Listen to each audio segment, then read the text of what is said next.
हमारे देश में कितने महान लोग रहते हैं, आपने इसकी कभी कल्पना भी नहीं की होगी। एक तरफ जहां इनकी बात बात पर भावनाएं आहत हो जाती हैं और इन महान लोगों के नज़रिए से देखें तो अगर आरोपी कोई देश का बहुजन, दलित, आदिवासी हो, मुस्लिम या अल्पसंख्यक हो तो उस अपराधी या आरोपी की पूरी जात या समाज अपराधी बन जाता है।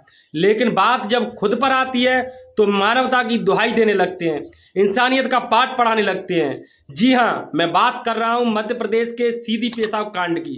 यह देखो, भारतीय ब्राह्मण महासभा के राष्ट्रीय अध्यक्ष इस मामले पर क्या कह रहे हैं। इन महाशय का कहना है कि पेशाब करना कोई गुनाह थोड़ी है, कौन से कानून में लिखा है, आप भी सुनिए।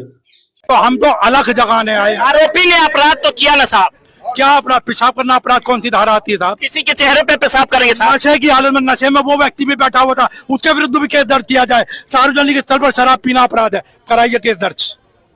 ये जो घटना हो गई सर, आने वाले समय के लिए समाज को आप क्या संदेश देना चाहते आने वाले समाज को पहली चीज, नशा त्यागो। नमस्कार, मैं ब्रजमोहन और आप देख रहे हैं न्यूज 22।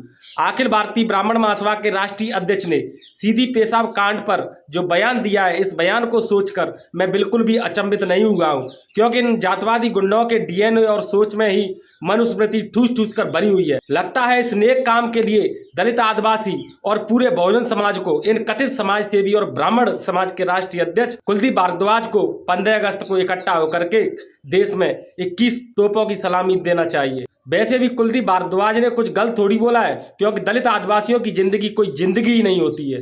जब हम पूरे बहुजन समाज के लोग, क्या दलित, क्या आदिवासी और क्या पिछड़ा वर्ग, रात दिन इन ब्राह्मण देवताओं की विचारधारा को आगे बढ़ाने में लगे हुए हैं, समय समय पर भागवत गीता का पाठ करवाते रहते हैं, नियमित रूप से मंदिरों में जाकर दान दक्षिणा देकर घंटा बजाते रहते हैं, बच्चों के नामकरण से लेकर गृह प्रवेश तक, शादी ब्याह सब कुछ इन ब्राह्मण देवताओं की सलाह और मार्गदर्शन में करते हैं, तो हम इन ब्राह्मण देवताओं के विचारों का सम्मान करना चाहिए। हमें इनकी कहीं बात बुरी नहीं लगना चाहिए, क्योंकि यही असली धर्म के रक्षक हैं। अगर यह नहीं होते तो दुनिया अब तक न जाने कितनी बार तितर बितर हो जाती और फिर हमारा भारत तो कभी का बर्बाद हो गया होता।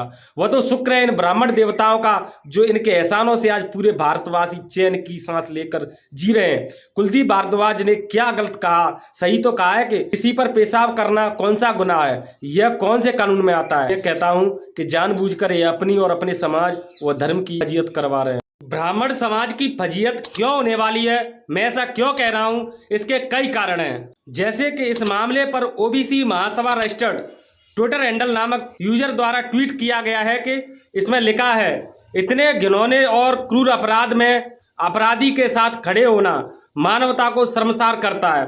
पेशाब करना अपराध नहीं है तो देवी देवता मुर्दाबाद अपराध नहीं है। जी हाँ, आप बिल्कुल सही सुन रहे हैं कि देवी देवता मुर्दाबाद करना अपराध नहीं है। और सबसे बड़ी बात यह है कि यह बात कह कौन रहा है कि देवी देवता मुर्दाबाद करना अपराध नहीं है।